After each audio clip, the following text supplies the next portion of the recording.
bayan mo. Viva poong Jesus Nazareno. Handa ang ating sarili sa pagdating ni Jesus.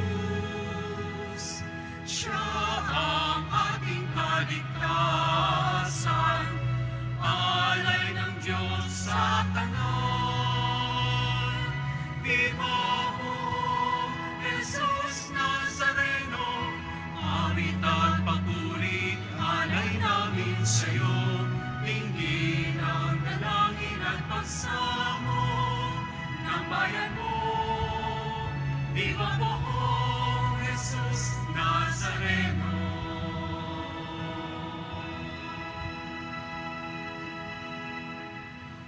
Simulan po natin ang pagdiriwang sa ngalan ng Ama at ng Anak at ng Espiritu Santo. Amen. Ang pagpapala ng ating Panginoong Jesucristo, ang pag-ibig ng Diyos Ama at ang pakikipagkaisa ng Espiritu Santo naway sumainyong lahat. At sumaiyo rin. Mga kapatid, tayong lahat ay nagkakatipon bilang isang mag-anak ng Diyos sa pagdiriwang ng banal na Eukaristiya. At upang tayo po ay maging karapat-dapat gumanap sa banal na pagdiriwang na ito, alalahanin po natin ang ating mga pagkukulang at nagawang pagkakasala at buong kababaang loob po tayong humiling ng awa at pagpapatawad mula sa Diyos.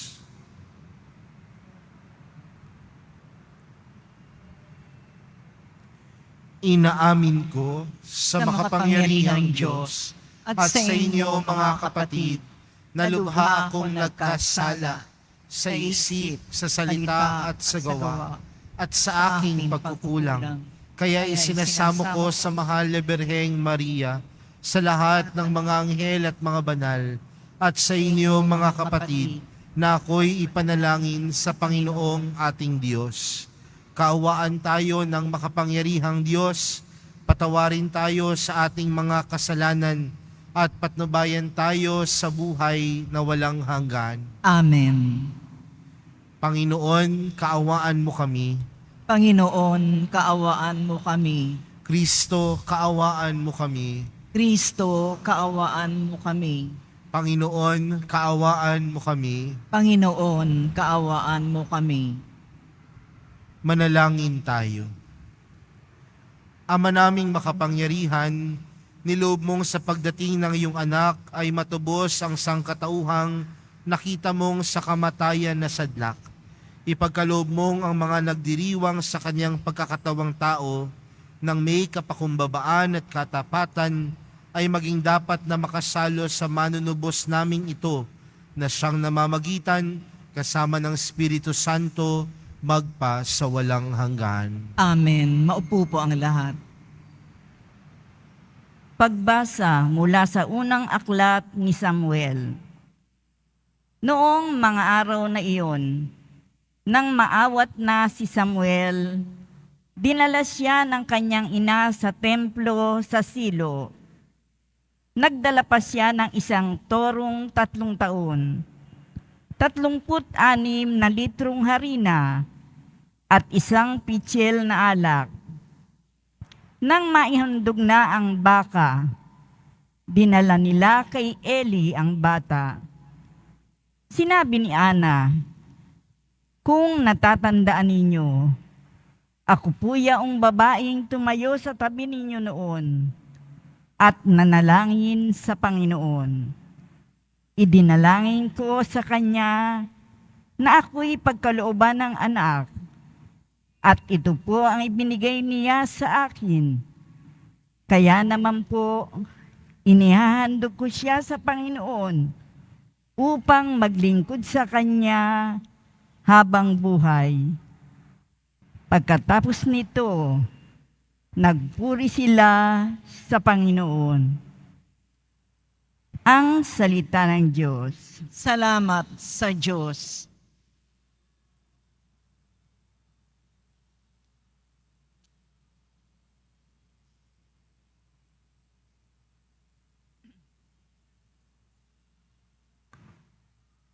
Diyos kong tagapagligtas, pinupuri kitang wagas. Diyos kong tagapagligtas, pinupuri kitang wagas. Pinupuri ko kayo poon dahil sa kaloob ninyo sa akin.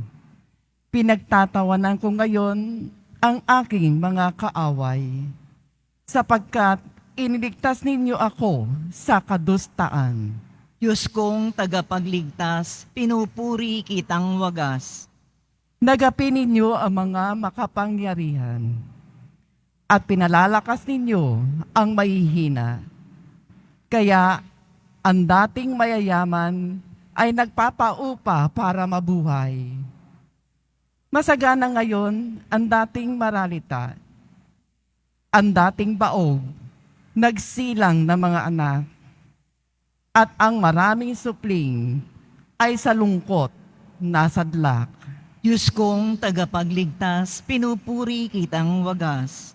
Kayo poon ay may kapangyarihang magbigay o bumawi ng buhay. Maaari ninyo kaming patayin, maaari ring buhayin. Maaari ninyo kaming payamanin o paghirapin. Maaari ring ibaba o itaas. Diyos kong tagapagligtas, pinupuri kitang wagas. Mapadadakila ninyo kahit ang pinakaaba. Mahango sa kahirapan kahit ang pinakadukha. Maiyahanay ninyo sila sa mga maharlika. Mabibigyan ng karangalan kahit na ang dustang-dusta. Diyos kong tagapagligtas, pinupuri kitang wagas. Tumayo na po ang lahat.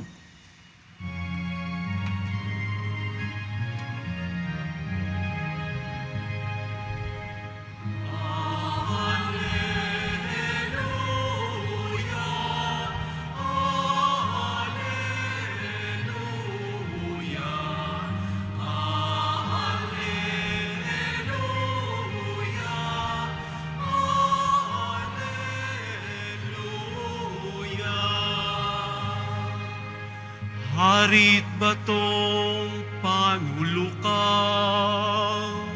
saligan ng sambayanan,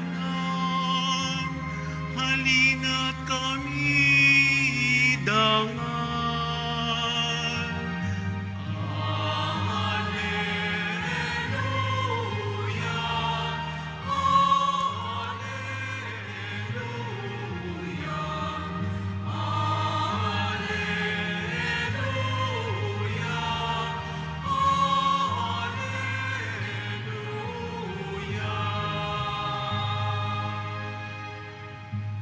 Sumainyo ang Panginoon. At sumaiyo rin. Ang mabuting balita ng Panginoon ayon kay San Lucas. Papuri sa iyo, Panginoon. Noong panahong iyon, ipinahayag ni Maria ang awit na ito. Ang puso ko'y nagpupuri sa Panginoon at nagagalak ang aking espiritu dahil sa Diyos na aking tagapagligtas, sapagkat nilingap niya ang kanyang abang alipin. At mula ngayon, ako'y tatawaging mapalad ng lahat ng salinlahi dahil sa mga dakilang bagay na ginawa sa akin ng makapangyarihan. Banal ang kanyang pangalan. Kinahabagan niya ang mga may takot sa kanya sa lahat ng salit-saling lahi. Ipinakita niya ang lakas ng kanyang mga bisig. Pinangalat niya ang mga palalo ang isipan. Ibinagsak niya ang mga hari mula sa kanilang trono at itinaas ang mga nasa abang kalagayan. Binusog niya ng mga mabubuting bagay ang mga nagugutom at pinalayas niyang wala ni anuman ang mayayaman. Tinulungan niya ang kanyang bayang Israel bilang pagtupad sa pangako niya sa ating mga magulang, kay Abraham at sa kanyang lahi magpakailanman. Nanatili si Maria kina Elizabeth ng may 3 buwan at saka umuwi. Mga kapatid, ang mabuting balita ng Panginoon. Pinupuri ka namin, Panginoong Heso Kristo. Maupo na po ang lahat. Magandang gabi po sa inyong lahat. Patuloy pa rin po tayong nagninilay ngayong 3 linggo sa panahon ng Adbyento. At alam natin marahil na ilang araw na lamang malapit na ang pagsapit ng kapanganakan ni Jesus. Malapit na ang Kapaskuhan. Kaya magandang tanungin din ng ating mga sarili, handa na po ba yung ating mga puso? Bukod sa paghahanda natin ng ating mga isusuot, ng ating pangregalo, ng ating mga kakainin, at ng ating mga pagtitipon, magandang pagnilayan, handa na ba ang puso? Handa na ba ang sarili? At sa ating ibanghelyong napakinggan, marahil ito ay pagpapatuloy ng mga kwentong ating napakinggan nitong mga nakaraang araw. Si Maria ay nagpupuri. At kanino siya nagpupuri? Sa Diyos. At kung titingnan natin mga kapatid, bakit puno ng pagpupuri si Maria sa Diyos? Dahil sa mga napakalaking biyayang kanyang tinanggap. Mga kapatid, magandang pagnilayan sa gabing ito na pagdating sa Diyos, lahat pwedeng maging posible. Lahat pwedeng mapangyari. Dahil pagdating sa Diyos, walang imposible. Bakit ko nababanggit ito? Dahil kung mapapansin po natin mga kapatid, maraming pagkakataon sa mga kwento natin nitong mga nakaraang araw na kung saan ang mga karakter natin ay humihiling sa Panginoon na sila ay biyayaan ng anak. Si Zacarias, si Elizabeth, si Manoah, sa ating unang pagbasa ngayon, si Hannah, lahat sila nananalangin sa Diyos na biyayaan sila ng anak. Pero alam din natin na nung mga panahon na iyon, ang tingin sa kanila ng tao, pinarusahan. Ang tingin sa kanila ng tao, mababa. Dahil wala silang kakayanang magkaanak, baog sila. Pero alam din natin ang kwento, na sa kabila ng ganun ang pagtingin ng mga tao sa kanila, kailanman hindi sila pinabayaan ng Diyos. Dahil ang Diyos hindi magpapabaya kanino man. Hindi magpapabaya sa ating lahat.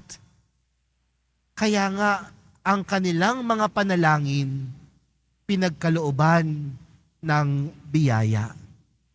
Kaya mga kapatid, sa araw na ito, ang puso natin ay nagpupuri. Bakit?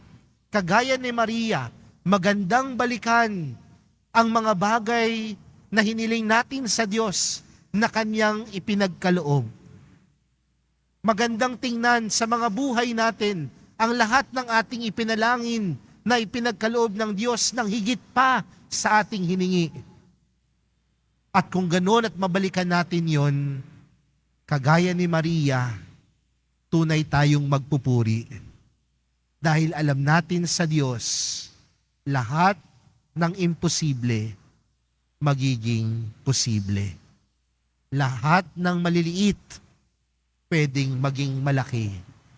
Dahil ang Diyos ay Diyos ng biyaya, Diyos ng pagpapala. Kaya ito po yung unang bagay na magandang tingnan natin. Ang puso natin ay nagpupuri dahil ang ating mga panalangin tunay na may sagot, tunay na may pagpapala, at tunay na may biyaya.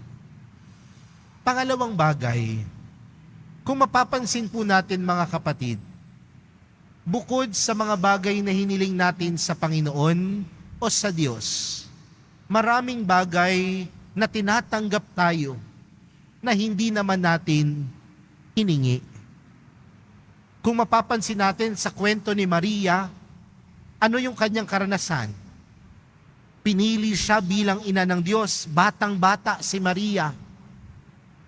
Pero ganun pa man, pinagkalooban siya ng napakalaking biyaya. na maging ina ng Diyos. At magandang tingnan sa buhay natin mga kapatid. Maraming pagpapala, maraming biyaya na hindi naman nating hiningi, pero kusang ibinigay ng Diyos. Di ba minsan mapapatanong na lang tayo, grabe naman yung biyayang tinatanggap ko. Hindi ko naman to hiniling, hindi ko naman to ipinagdasal.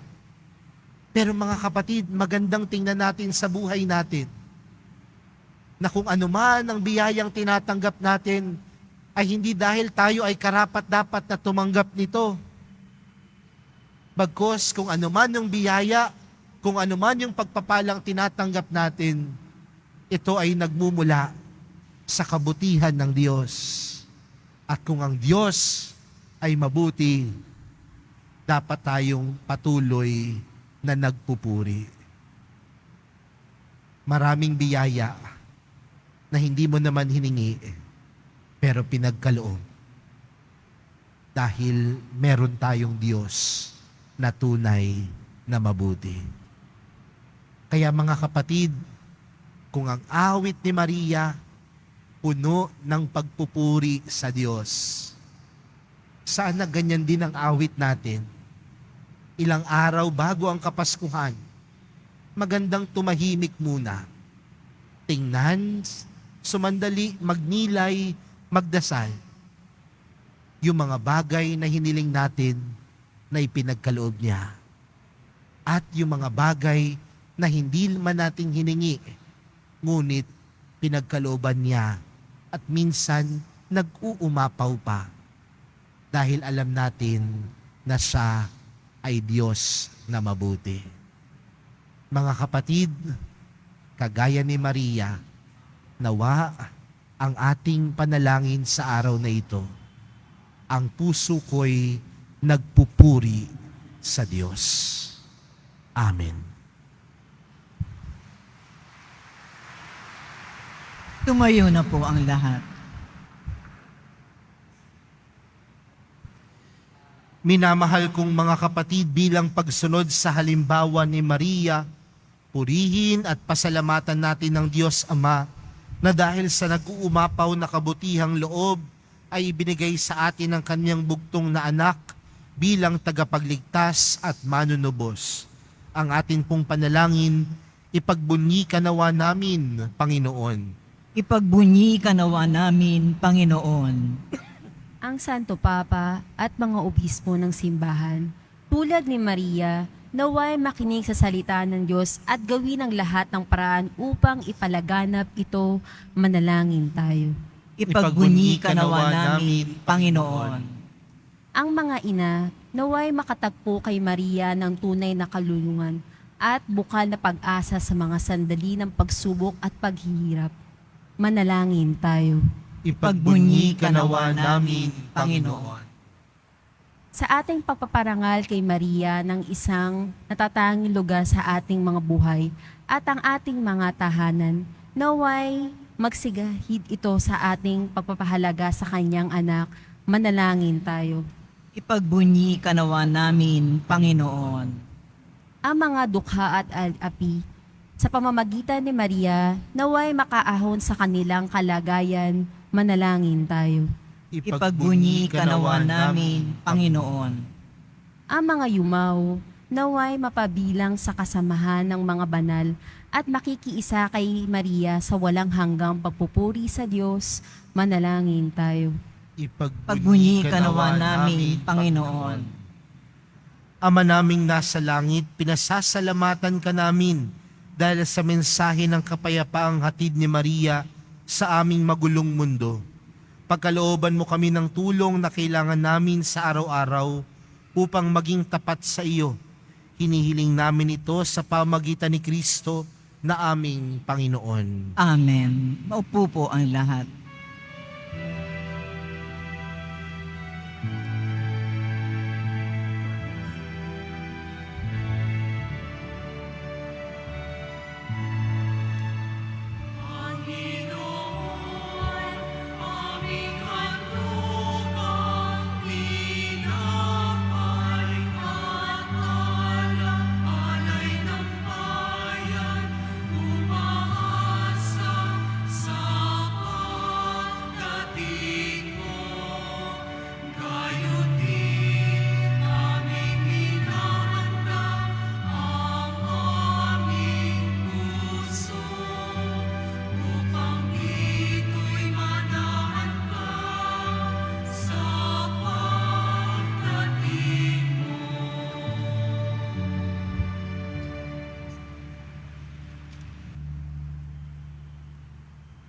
Tumayo na po ang lahat. Manalangin po kayo mga kapatid upang ang paghahain natin ay kalugdan ng Diyos amang makapangyarihan. Tanggapin nawa ng Panginoon itong paghahain sa iyong mga kamay sa kapurihan niya at karangalan sa ating kapakinabangan at sa buong sambayanan niyang banal. Ama naming lumikha, dumudulog kaming may tiwala sa iyong tapat na paglingap. Ngayong inihahain namin ang mga alay sa inyong dambana upang sa pagdiriwang naming ito, kami ay dalisayin ng pagpapala mo sa pamamagitan ni Jesucristo kasama ng Espiritu Santo magpa sa walang hanggan. Amen. Sumainyo ang Panginoon. At sumaiyo rin. Itaas sa Diyos ang inyong puso at diwa. Inaas na namin sa Panginoon. Pasalamatan natin ang Panginoong ating Diyos. Marapat na siya ay pasalamatan. Ama naming makapangyarihan, tunay ngang marapat na ikaw ay aming pasalamatan. Sa pamamagitan ni Jesucristo na aming Panginoon, ang pagsusugo mo sa Kanya ay pinahayag ng lahat ng mga propeta. Ang pagsilang niya ay pinananabikan ng mahal na Birheng Kanyang inang tunay sa kapangyarihan ng Espiritong Banal. Ang pagdating niya ay inilahad ni San Juan Bautista sa kanyang pagbibinyag. Ngayong pinaghahandaan namin ang maligayang araw ng kanyang pagsilang. Kami nananabik at nananalangin lubos na makaharap sa kanyang kadakilaan. Kaya kaisa ng mga anghel na nagsisiawit ng papuri sa iyo, nang walang humpay sa kalangitan, kami nagbubunyi sa iyong kadakilaan.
Lumuhod po ang lahat.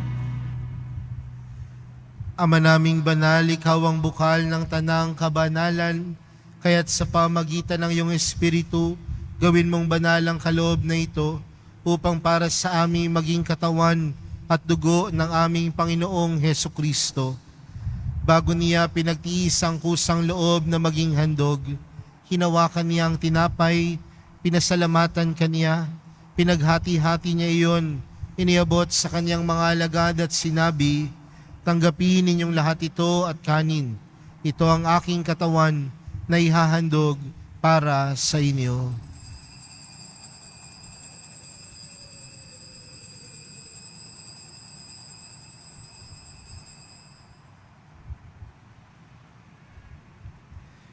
Gayon din naman noong matapos ang hapunan, hinawakan niya ang kalis. Muli kaniyang pinasalamatan. Iniabot niya ang kalis sa kanyang mga alagad at sinabi, "Tanggapin ninyong lahat ito at inumin. Ito ang kalis ng aking dugo, ng bago at walang hanggang tipan. Ang aking dugo na ibubuhos para sa inyo at para sa lahat, sa ikapagpapatawad ng mga kasalanan. Gawin niyo ito sa pag-alala sa akin."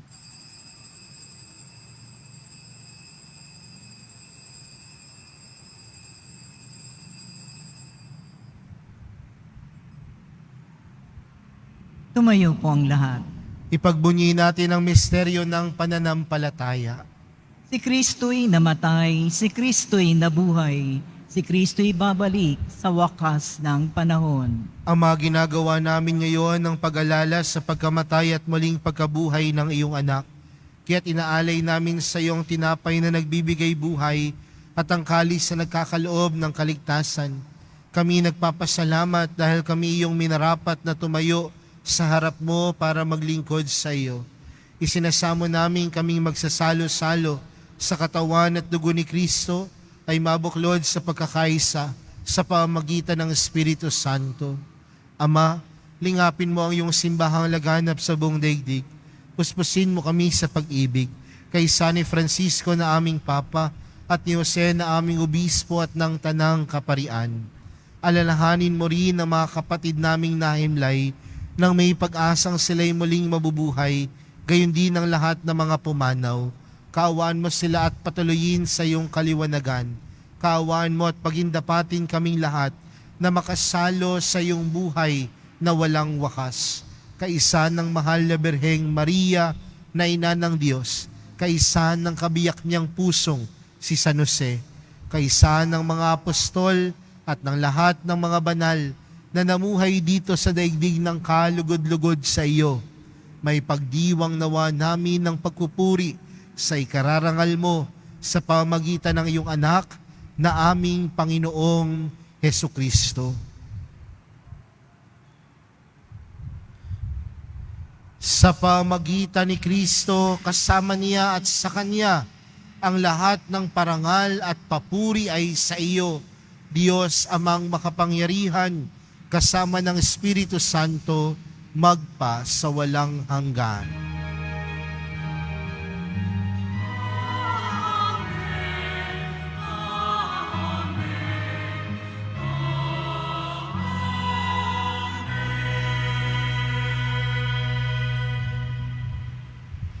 Ang Diyos ay mabuti.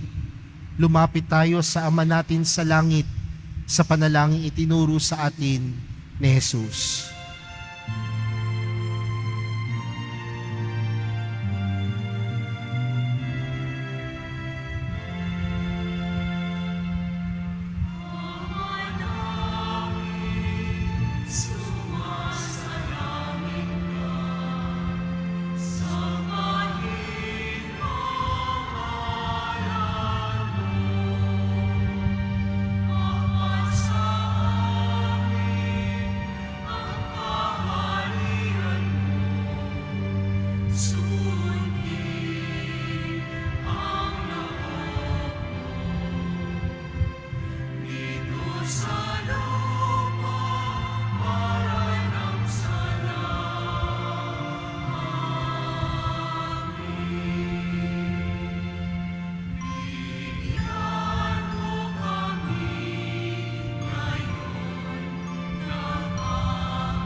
Hinihiling po namin kami adya sa lahat ng masama, pagkalooban ng kapayapaan araw-araw, iligtas sa kasalanan at ilayo sa lahat ng kapahamakan, samantalang aming pinananabikan ang dakilang araw ng pagpapahayag ng tagapagligtas naming si Jesucristo. Sapagkat iyo ang kaharian at ang kapangyarihan at ang kapurihan magpakailanman. Amen. Panginoong Jesucristo, sinabi mo sa iyong mga apostol, kapayapaan ang iniwan ko sa inyo, ang aking kapayapaan ang ibinibigay ko sa inyo. Tunghayan mo ang aming pananampalataya Patuwag ang aming pagkakasala. Pagkalooban mo kami ng kapayapaan at pagkakaisa ayon sa iyong kalooban, kasama ng Espiritu Santo, magpa sa walang hanggan.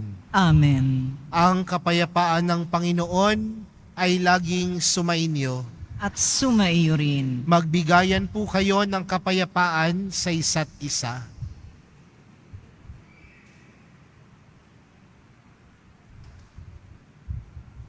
Kordero ng Diyos na nag-aalis ng mga kasalanan ng sanlibutan, maawa ka sa amin.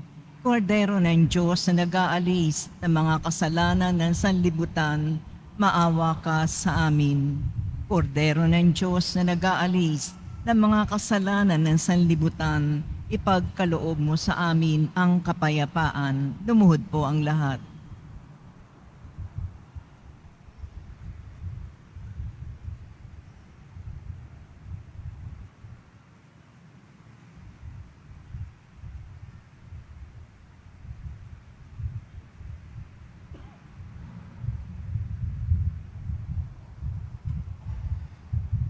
Mga kapatid, narito po si Jesus, ang Diyos na mabuti. Siya ang kordero ng Diyos. Siya ang nag-aalis ng kasalanan ng sanlibutan. Mapalad ang mga inaaniyahan sa kaniyang piging. Panginoon, hindi Hindi ako ako karapat-dapat karapat-dapat na na magpatuloy magpatuloy sa sa iyo. Ngunit sa isang salita mo lamang ay gagaling na ako.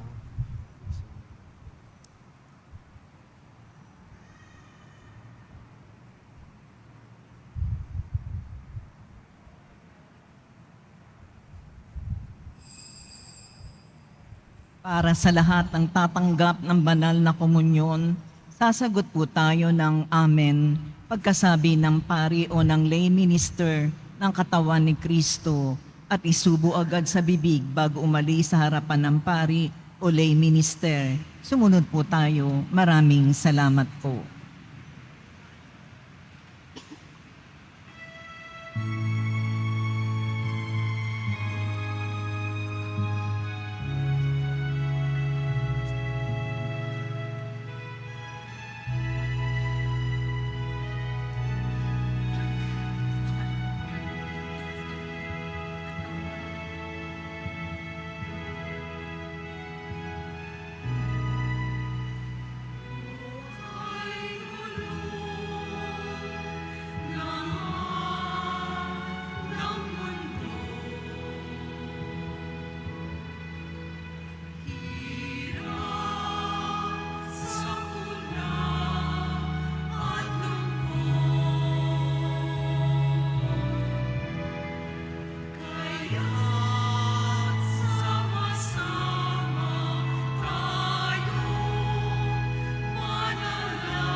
Inihahandog po ng simbahan ng Quiapo ang Nazareno Medalyon.